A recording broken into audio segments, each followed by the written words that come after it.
Շարունակում ենք աշխատել ուղիղ եթերում, ես կարող եք հետևել Հայելի ակումբի եւ Անժելա Թովմասյան YouTube-յան էջերով, իմ հյուրն է Նաիրա Զորաբյան, բարև ձեզ Զորաբյան, շնորհակալ եմ հրավերն ընդունելու համար,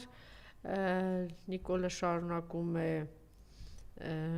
պատարակների մասնակցել, ինքը տարբեր ոճ ընտրեց, ցույց ձախողեց, հիմա սկսել է այս կերպ ավիրել հայ առաքելական եկեղեցին, հիշում եք սկզբում ասում էր կգնանք հայ առաքելական եկեղեցու վրա, հետո ասում էր, երբ որ ասում միջև այդ քարոզարշավը կվերածենք դրանից հետո կգնանք, երբ ինչ որ ինֆորմացիա ուներ, որ ժողովուրդը քեզ չի ուզում եւ քեզ չի աջակցելու եւ հայ առաքելական եկեղեցու դեմ չի գնալու։ Վաղաշաբաթի ընտրությունները ցույց տվեցին, որ 70 քանի հազարից 17,000 ունի, թե 15,000 700 ձայնի տարբերություն է եղել։ Հայտարարություն էր, այսինքն այս մարդը շատ լավ գիտի, որ որևէ աջակցություն չունի եւ եթե ընդդիմությունը կազմակերպված եւ չեմ ասում համախմբված գնա ընտրությունների, ուղղակի ջախջախելու են իրեն եւ վռնդելու են իրեն եւ ինքը չի կարողանալու մնա, բայց իրեն պահանջում են, պարտադրում են, որ ինքը պետք է շարունակի ավիրել հայ առաքելական եկեղեցին, իհարկե ես նախորդ հաղորդման ժամանակ էլ խոսեցի, միամիտները կամ տկար մարդիկ չեն հասկանում, որ այստեղ ամեն օր չպես շարունակում են կրկնել, որ բացարձակ կաթողիկոսի հարցը չի, խնդիրը դրված է Ադրբեջանի կողմից, պիտի ավիրել հայ առաքելական եկեղեցին, ինքը գնում է այդ ուղղությամբ։ Հիմա փորձում է գտնել ներքին հուդաներին եւ բրուտոսներին։ Եվ ցավոք սրտի գտնում է, դա ցավոք չի, լավ է, մաքրման process է, քիչ առաջ էլ ասեցի, Հիտլերն ասում է սպունգի նման բոլոր այդ նացիստ դաժան բան մարդկանց քաշում էր դեպի իրենց։ Հիմա նման զմանի կգտնի, այս մարդիկ իրար գտել են, լավ է հիմա, որտեղ կարող է շատ ավելի կարևոր պահին թիկունքից հարված էին հայ առաքելական եկեղեցուն, այս Գևորգ Սրբազան, իրական անունն էինք ուզում միջև Արման կարծեմ, ինչքան մամույում նայելեցի Արման, Ավազանի անունը։ Այո, դերվիշ սրանից հետո իրեն պիտի այդպես կոչել, որտեղ մարդը գնաց եւ 385 եկեղեցի հանձնած մարդու ձեռքը սեղմեց, նա ով որ այսօր պահում է կալանավորված դաժան պայմաններում պահում է 3 սրբազանների, երկուսը գտնվում են ծանր առողջական վիճակում։ Խնդրեմ։ Եվ այսպես, ինչ ճանապարհ է ընտրել Նիկոլը հայ առաքելական եկեղեցին քանդելու համար, ներսից տրաքացնելու համար, ընտրել է այո, ներսից եկեղեցու դեմ աշխատողներին ջրի երես հանելով եւ մենք տեսանք, որ վեհափարի դեմ դուրս եկավ Մասյացոտն թեմի առաջնորդ Գևորգ Սրբազանը, այս Գևորգ Սրբազանը, որի ավազանի անունը որքան գիտեմ Արման է, կարելի ասել վեհափարի հոգեզավակն էր, այն ինչ որ վեհափարն է արել այս Գևորգ Սրբազանի համար, որևէ երևի շատ քիչ մարդու համար է վեհափարը արել եւ մենք տեսանք, որ Կիրակի օրը այո, թե ինչպես է Գևորգ Սրբազանը խոնարհվում Նիկոլի առջև եւ ինչպես է ենթարկվում Նիկոլի կանոններին եւ ինչպես են պատարակը վարելուց խախտում կանոններ եւ չեն հիշատակում վեհափարի անունը։ Տեր Զարեհը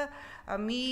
նկատառում էր արել, մի նախադասություն էր արել, մի ակնարկ էր տվել, ասելով, որ մի ենթարկվեք կոմպրոմատների նկատի ունենալով Գևորգ Սրբազանին։ Ենթադրվում է, որ ամենայն դեպս հոգևոր շրջապատում խոսում են, թե ինչ կարգի կոմպրոմատներ են առաջադրել Գևորգ Սրբազանին, որ նա ով ընդամենը միջև վերջերս վեհափարի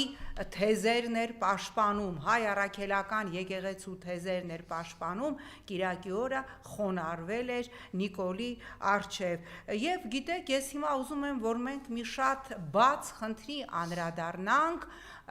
ես չեմ ուզում հրապարակել այն խոսակցությունները, թե ինչ են դեմ տվել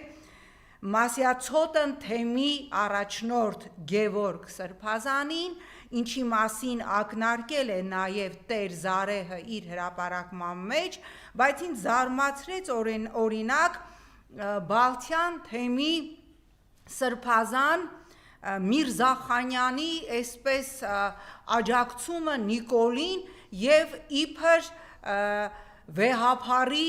կուսակրոնությունը խախտելու դեմ պայքարը ուրեմն այսօր մամուլը հրապարակել է Բալթյան թեմի Սրբազան Միրզախանյանի կնոջ եւ որդու նկարը եւ այսպես կին եւ որդի ունեցող Միրզախանյանը ինչի նկարները հրապարակվել են այսօր մամուլում Վիդիտիլի Արշակ Սրբազանի եւ Վեհափարի իբր կուսակրոնությունը խախտելու դեմ պայքարի առաջամարտիկներից է եւ առաջիկա կիրակին մասնակցելու է Նիկոլի հերթական պատարագին։ Բա կարող է Սրբազան Միրզախանյան ձեր կինը որդի ունեցել Սուրբ Հոգուց եւ դուք դրանից տեղյակ չեք եղել ամոթը եւ արժանապատվությունն էլ է լավ բան ես չտեսա որ մամուլի նշյալ հրապարակումը դուք հերքեք եւ ասեք որ դուք կին եւ զավակ չունեք եւ ընդհանրապես ես կարծում եմ այս խնդիրը պիտի դրվի հոգեվոր խորհրդում եւ քննարկվի հոգեվորականներ եթե դուք ձեր կիրքը չեք կարողանում զսպել, ուրեմն դրեք եւ այդ կանոնը հանեք, որովհետեւ նույն Գրիգոր Լուսավորիչը կուսակրոն չի եղել, նույն Գրիգոր Լուսավորիչը երկու զավակ ունեցել, այո, 3 զավակ ունեցել ամեն մեկը երկու։ Այո, եւ դա չի խանգարել Գրիգոր Լուսավորիչին լինել սուրբ, լինել ահա այդ մասշտաբի լուսավոր արարքյալ։ Դա մեր խնդիրը չի, դա իրենց ներքին կանոնակարգի հարցն է, թող նստեն եւ քննարկեն դա ժամանակ առ ժամանակ իմիջիայլոց օրակարգ գալիս է դա հատկապես է սատանաներին, հա, դրանց հարցը չի եւ այդ պիղծ մարդկանց հարցը չի, դրանց քննարկելիք հարցը չի։ Ես կարծում եմ,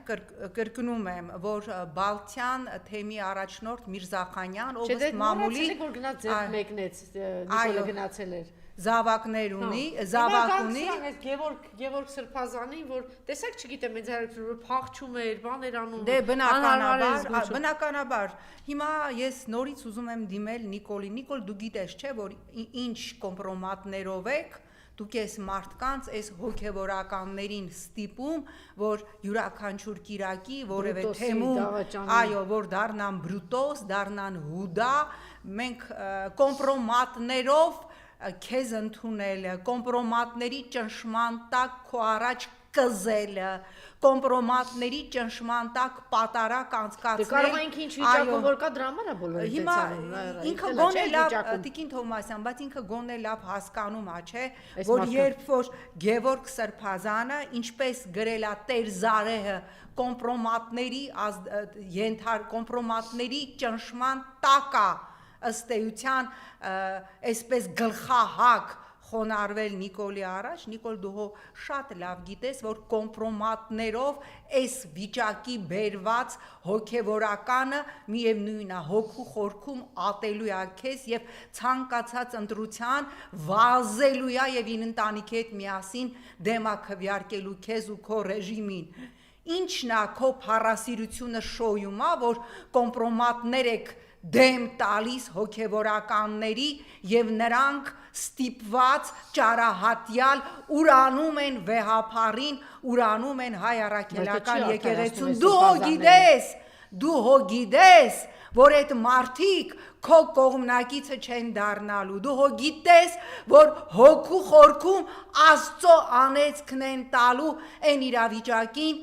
մեջ իրենց դնողին բնականաբար սա չի արդարացնում եւ ես համաձայն եմ Տեր Զարեհի հետ ով գրել էր արժանապատիվ հոգևորականը ում կոմպրոմատներով ահա դնում են այնպիսի վիճակի մեջ ինչպես Մասյացոտն թեմի առաջնորդ Գևորգ Սրբազանին հրաժարական կտար ընդհանրապես վեղարը կհաներ դուրս կգար կգնար աշխարհիկ կյանք բայց երբեք ահա այսպես գլխահակ գլուխը չէր կախի եւ լրագրողներից էլ չէր փախնի եւ հիստերիայի մեջ չէր ընկնի սա ուրեմն